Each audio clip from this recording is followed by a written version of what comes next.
The Transcontinental Railroad was a continuous rail line constructed between Omaha, Nebraska and San Francisco Bay, California.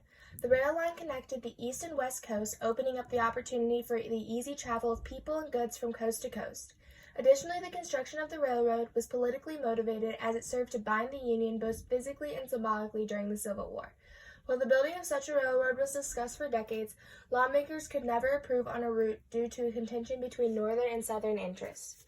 After the South seceded from the Union, construction finally began with the passing of the Pacific Railway Act by Abraham Lincoln in 1862. The act authorized the building of the railroad and granted cash subsidies and land grants to complete the railroad's construction to the Union Pacific to build westward from Omaha, Nebraska, and to the Central Pacific to build eastward from Sacramento, California. The act also granted 10 alternative sections of public domain land per mile on both sides of the railway, and it provided loan bonds for each mile of track laid. The loans were payable in 30 years, and the dollars per mile escalated in accord with the difficulty of the terrain. The Central Pacific laborers were predominantly Chinese, and the Union Pacific laborers were predominantly Irish. Both groups often worked under harsh conditions. The Union Pacific hired the Chinese because they worked hard for low wages and took better care of themselves by not drinking and by furnishing their own tents. Their job was primarily chip and blast rail bed out of rock in the Sierra Nevada, and it was very dangerous and caused many casualties.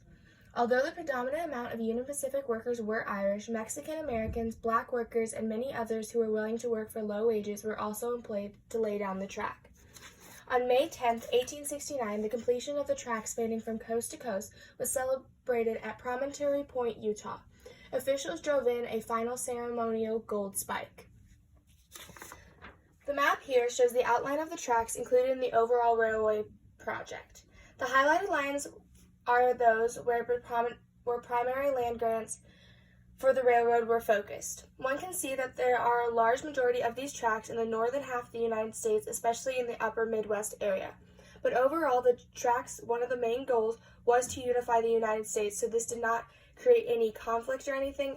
It just shows where the lines were located. Overall, there were pros and cons to go along with the railroad.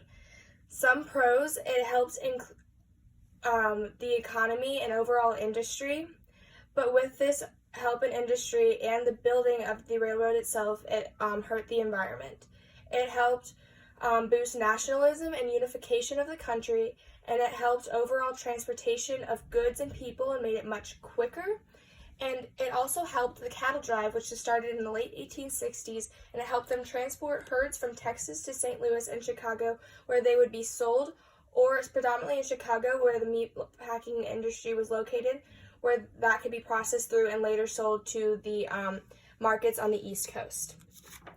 Overall, the Transcontinental Railroad helped improve conditions of the United States, helped the economy, and it helped westward settlement because it was much quicker to travel from coast to coast, and it motivated those who previously would have had to travel for months in horse-drawn carriage, and now they could travel in the span of a day to the other side of the country. And that is the end.